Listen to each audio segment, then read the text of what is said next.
Ang pulubi ay pumasok sa nag-aapoy na bahay para iligtas ang buhay ng isang bata na siyang nagpabago ng kanyang buhay. Nawala ang lahat sa kanya at nauwi sa pagiging pulubi.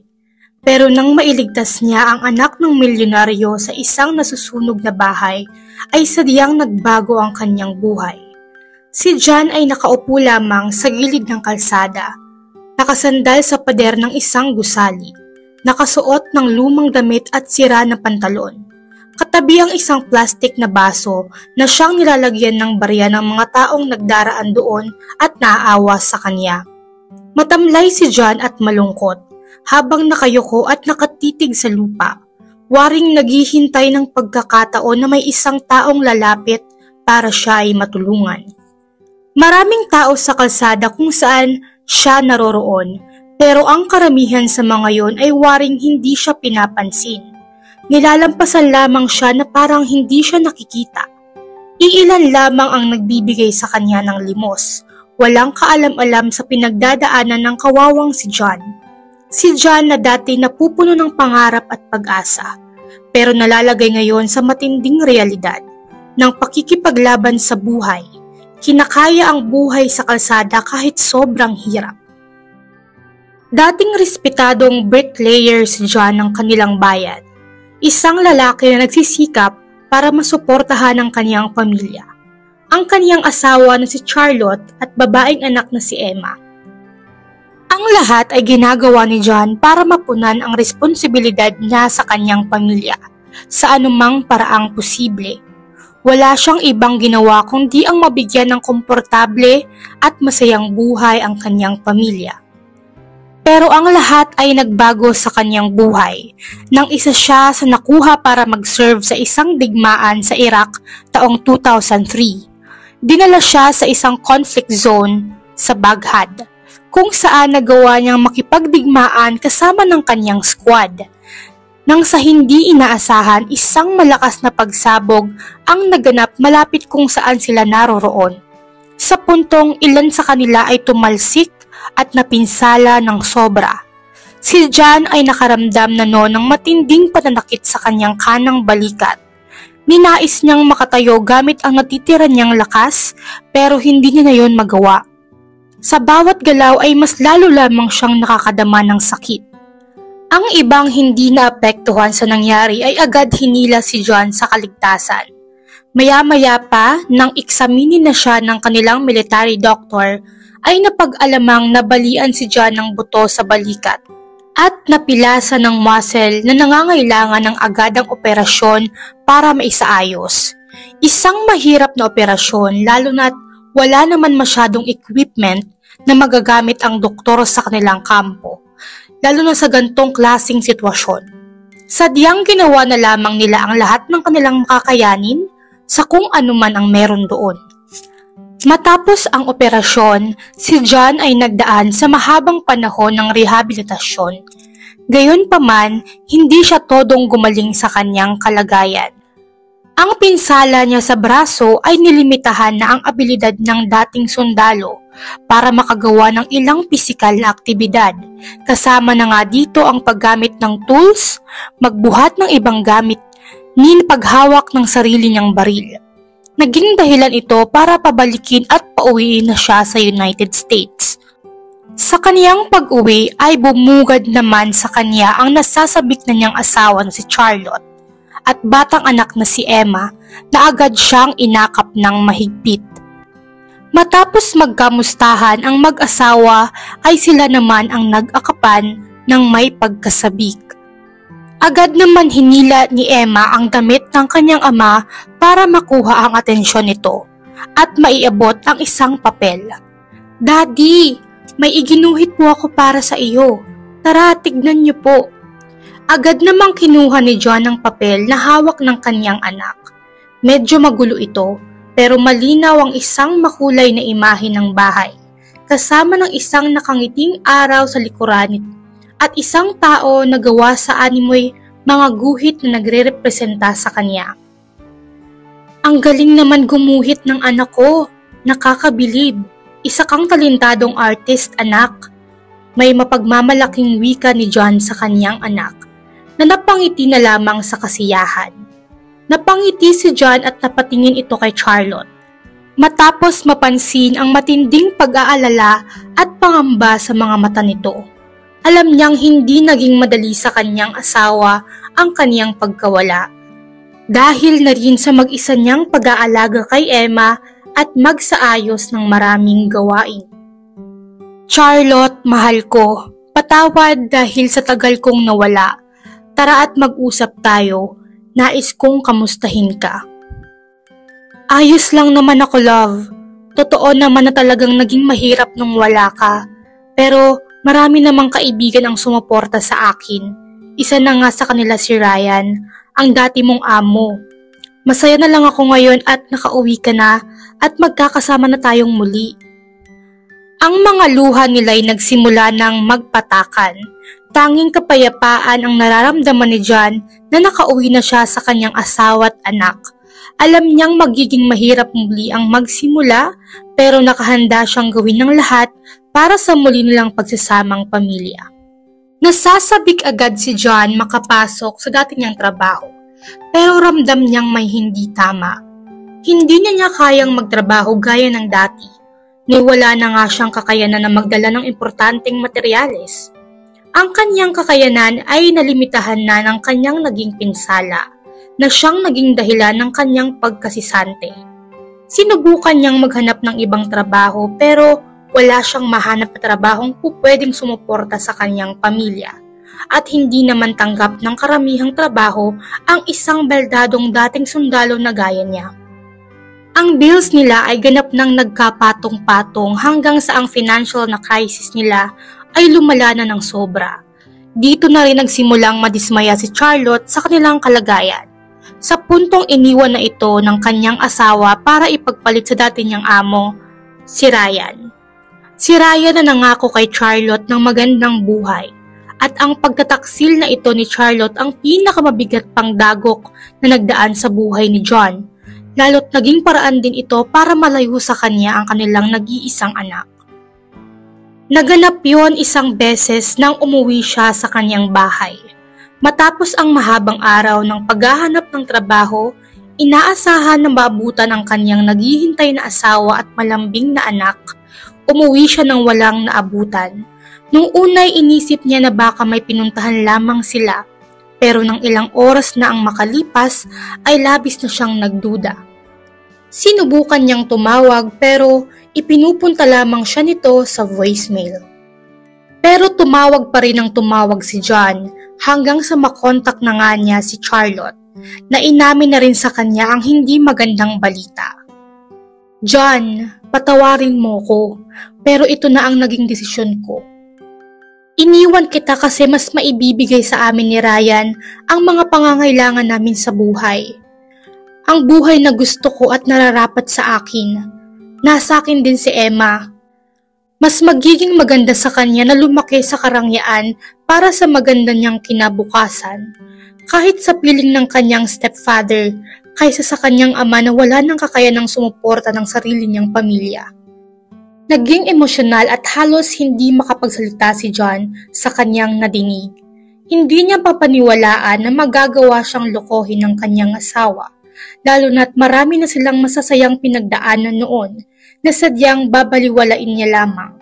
Nagmakaawa si John ng sobra. Hiningi ang konsiderasyon ni Charlotte sa pagsasabing gagawin niya ang lahat makahanap lang ng trabaho nang sa gayon ay mapaglaanan sila ng magandang buhay. Subalit pagod na ang babae at buo na ang desisyon nito. Ilang linggo hinanap ni John ang kanyang asawa at anak na dinala ni Ryan sa malayong lugar. Nagawa ring dumalaw ni John sa mga kamag-anak ni Charlotte at kanilang kaibigan para magtanong. Nang mawala na ng pag-asa ay halos mabaliw na si John. Naguguluhan kung saan siya pupunta o ano ang kanyang gagawin. Ang pagkawala ng kanyang pamilya at lahat ay nagparamdam sa kanya ng pag-iisa at pagkaligaw. Waring hindi siya makakilos nang wala sila. Hanggang sa baluti na siya ng matinding pagkalungkot. Nais niyang bumangon sa pagkakadapa pero wala na siyang mahanap pang lakas para gawin iyon. ang kanyang pisikal at mental na kalusugan ay dahan-dahan nang humihina. Napatalsik na rin siya ng apartment matapos silang ilang buwan na hindi makabayad. Ipinagtabuyan siya doon ng walang awa. Walang pinabitbit na gamit o anuman bilang kabayaran sa kanyang pagkakautang. At dahil wala na siyang mapuntahan pa, ay nauwi na lamang siya sa paninirahan sa kalsada at maging isang pulubi. Sumisilong siya sa mga iskinita, ilalim ng tulay o madalas sa gilid ng kahit saan mang kalsada na pwedeng mapwestuhan. Nakakaraos naman siya kahit papano dahil sa tulong ng mga taong naglilimos sa kanya. Sa kabila ng pakiramdam ng pagkakaabandona at pag-iisa, ay pinilit niyang sarilihin ang lahat at pilitin pa ring mabuhay. Mahirap ang naging buhay ni John sa kalsada. Hirap makahanap ng maayos na tutulugan hanggang sa paghahanap ng pagkain na halos sa basurahan na siya maghanap dala ng matinding gutom. Nagagawa rin ni John ang mga lakal. Naglalakad siya sa gabi dala ang isang karatulang kailangan niya ng barya at makakain. Kung minsan ay inaalok na niya ang sarili niya sa mga fast food chains para maglinis ng banyo at magkapera. May nanlilimos man sa kanya ng pagkain o pera ay bibihira lamang ito dahil madalas ay hindi naman siya pinapansin. Pinapahiya pa nga siya kung minsan at pinagtatawanan. Delikado din ang kalagayan ng tulad niyang pulubi, kung saan kailangan niyang mag-ingat ng todo sa mga kriminal ng kalsada at mga pulis na nanguhuli ng mga kagaya niya. Madalas ang maliit na kinikita ni John ay nagagawa pang manakaw ng mga kriminal matapos siyang gulpihin. Hindi madali sa gaya niya ang makahanap ng ligtas na lugar kung saan siya pwedeng makatulog ng maayos. Naglalatag ng sako o karton para mahigaan, pero hirap pa rin siyang makatulog sa takot na baka may kriminal na namang umatake sa kanila. Hindi mawari ni John kung bakit kailangan niyang pagdaanan ang lahat ng hirap na kanyang nararanasan sa ngayon. Naiisip na lamang niya ang kanyang pamilya kung paanong naibasa na ang sitwasyon kung hindi siya napahamak sa digmaan. Malinaw pa sa kanyang isipan kung paano minsan ay nagkaroon siya ng isang mapayapa at masayang pamilya sa isang maayos na tahanan. Para bang itinakwil na siya ng mundo na walang mahinga ng tulong at wala ding makausap. Gayunpaman, sa kabila ng lahat ng hirap, ay may kaunti pa ring pag-asa na natitira si John. Ang pag-asa na isang araw ay makakatindig siyang muli at magkakaroon ng kakayahan para bawiin ang kaniyang pamilya. Pag-asa na muling buuin ang kaniyang buhay at pagkatao. Naniniwala si John na habang may buhay siya at humihinga, ay hindi mawawala ang pag-asa para sa panibagong simula. Sa kabilang banda, sa isang malaking mansyon na napapalibutan ng palm trees, ay naninirahan ang pamilya ni William, isang milyonaryong negosyante na nagmamay-ari ng ilang matagumpay na kumpanya sa iba't ibang sektor. Kilala siya sa kanyang matinding kaalaman, kasanayan at karunungan sa pagninegosyo, lalo na ang kakayahan niyang pagplanuhan ng isang bagay. Gumawa siya ng ilang investments at stocks na siyang pinagmumulan ng kanyang yaman. Si William ay isang abalang negosyante na maghapong humaharap sa bawat meetings kasama ng mga executives para mapalawig ang plano sa aplikasyon at mitolohiya nang mas maitaas pa ang kinikita ng kanyang enterprises. Sa kabila ng lahat ng meron siya ay hindi siya kagaya ng karamihan sa mayaman na may masamang pag-uugali. Si William ay isang leader na nirerespeto ng lahat nang dahil sa kanyang kabaitan. Madaming nagmamahal sa kanya at mahilig din siyang tumulong sa makasosyal at makapilantropong pamamaraan. Ito ay dahil alam niya rin kung paano mabuhay ng isang mahirap. Lumaki si William sa isang mahirap na pamilya, madalas makaranas ng gutom at problema sa pera. Ito din naman ay humulma kay William para maging mabuti at totoong tao. Hindi lamang para sa kanyang sarili kundi gayon din sa iba. Kahit pa malayo na sa dati ang kanyang buhay at nag-iba na ang kanyang pagkatao sa tingin ng marami, ay hindi pa rin nakakalimot si William sa kanyang pinagmulan. Hindi siya nawala ng respeto sa kahit sino mang tao, mapamayaman man sila o ordinaryong mamamayan lamang. At ang pag-uugali nito ang nakakatulong sa kanya para magtagumpay. Kaya't hindi na makapagtatakang maraming bata ang nangangarap dumaan sa kanyang landasin. Sa kabila ng pagiging abala ay nagkakaoras pa rin naman si William para makalaro ang kanyang 7 taong gulang na anak na si Isabella. Isang maliit na batang napupuno ng pagka-interes sa maraming bagay, malambing, masiyahin, maliksi at napupuno ng imahinasyon. Mahilig siyang manakbo at maglaro sa kanilang bakuran, waring pinag-aaralan ang bagay sa kanyang paligid. Nakapasok siya sa isang pribadong eskwelahan at maraming kaibigan. Ipinauunawa din ni William sa kanyang punting prinsesa ang kabutihang puso na kailangan niya para makamit ang kanyang pangarap. Madalas ipasyal si Isabella ng kanyang magulang sa magagandang lugar kung saan nakakapag-bonding ang pamilya ng masaya. Walang hinangad si William kundi isang mahusay na edukasyon para sa kanyang anak hanggat maaari.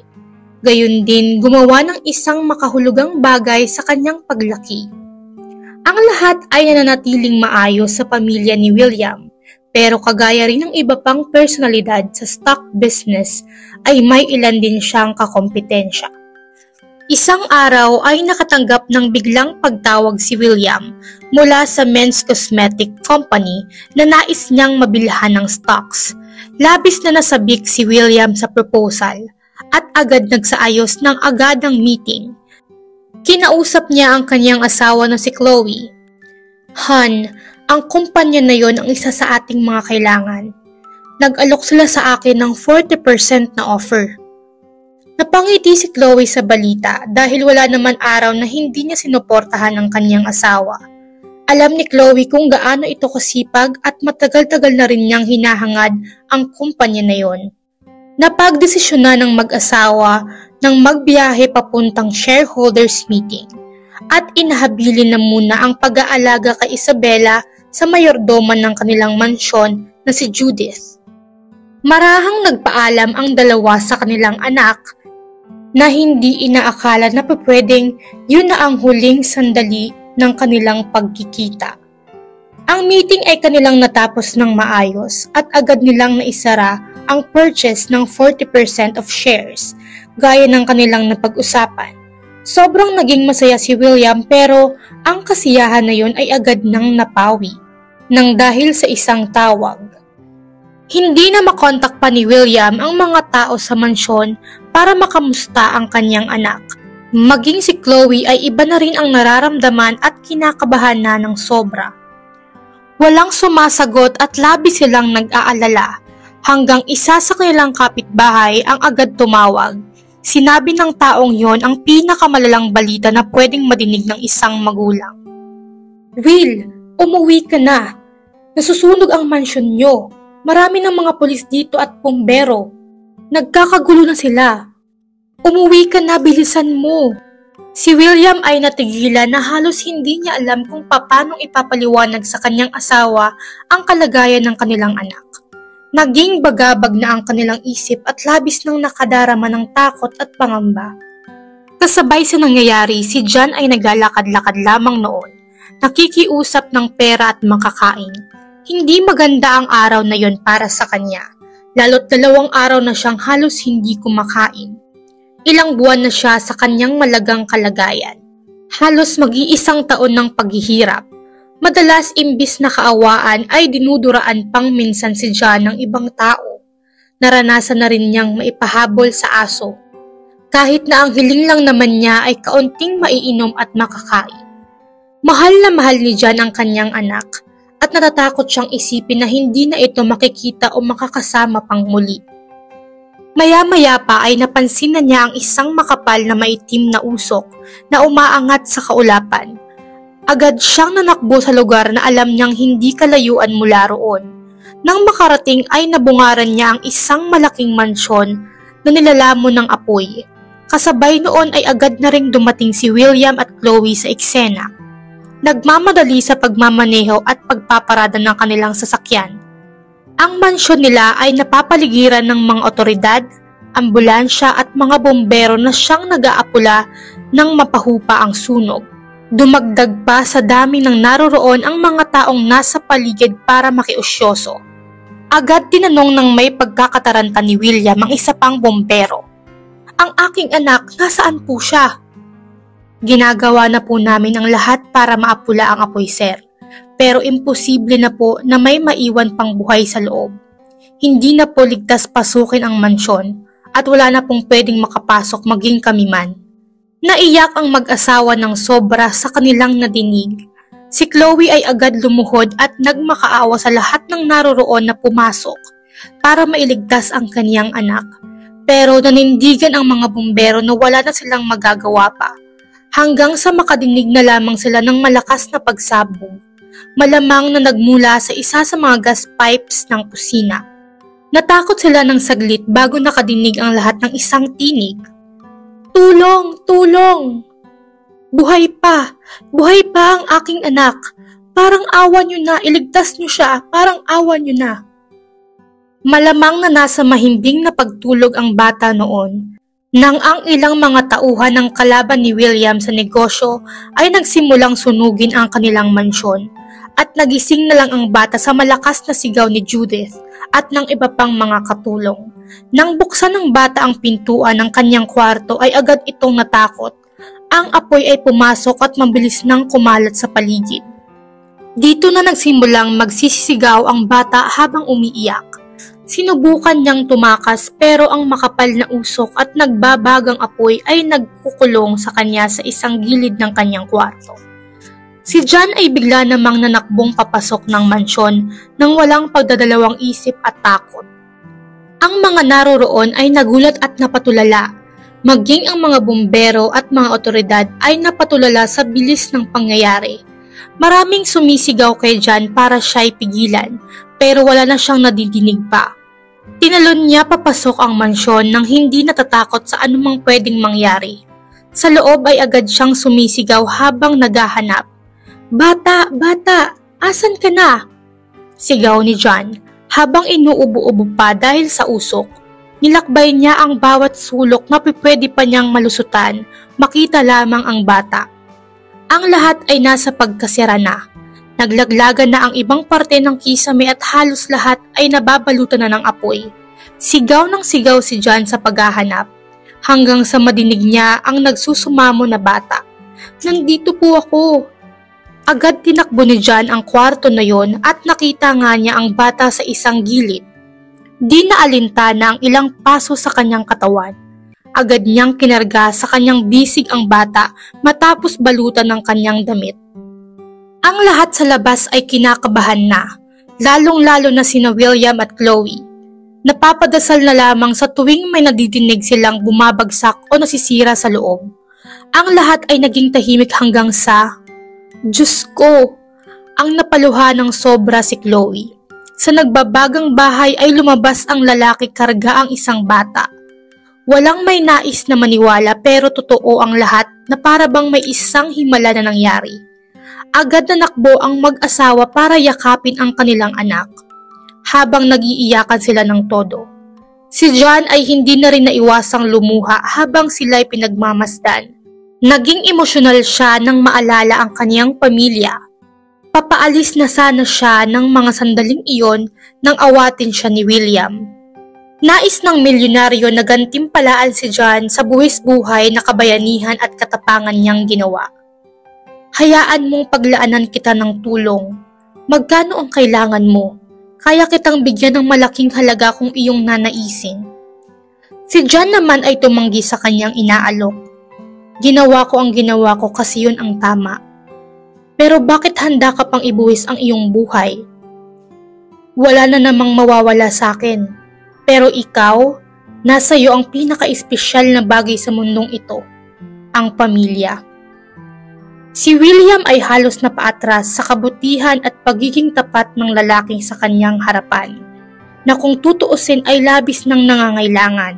Nagpumilit pa rin naman si William na humiling si John ng kahit na ano, kaya naman si John ay nagpahanap na lamang sa kanya ng mapapasukan niyang trabaho. Isang trabaho na kahit ano basta't mapaglalaanan siya nito ng matitirhan, makakain at maayos na sweldo para makaipon. Dito na rin nagkaroon ng pagkakataon si John para ibahagi ang kanyang istorya sa milyonaryo. At napahanga naman si William sa naging katatagan ni John sa buhay sa kabila ng lahat ng kanyang pinagdaanan. Bilang tagapagligtas at bayani ng kanyang anak, si John ay ipinosisyon ni William bilang Head of Finance ng department sa kanyang kumpanya. Kasama na dito ang paunang pagsasanay para maturuan si John ang dapat niyang gawin bago magsimula sa posisyon. Si John sa tuwa ay napaluhod na habang nagpapasalamat. Dahil sa istorya ni John ay nagsagawa din si William ng isang organisasyon para makatulong sa mga taong walang tirahan na mabigyan sila ng panibagong pagkakataon para makaahon sa buhay. Sa katagalan, nang ganap na naging matagumpay si John ay muli na niyang itunuloy ang paghahanap sa kaniyang pamilya na madali na niyang nagawa sa ngayon at halos mapanganga si Charlotte nang malaman ang bagong sitwasyon ng kanyang asawa. Nais nang bumalik ni Charlotte pero labis na itong natanggihan ni John dahil sa naging pagtataksil nito at pag-aabandona sa kanya nung mga panahong ang kailangan niya ay pagmamahal at pagsusuporta. Ang binalikan na lamang ni John ay ang kanyang anak na si Emma. Naging kilala si John sa kanyang istorya at naging simbolo ng pag-asa at katapangan para sa iba na halos sumuko na sa paghahanap ng kanilang lulugaran sa mundo. Maraming salamat po sa pakikinig sa ating kwento.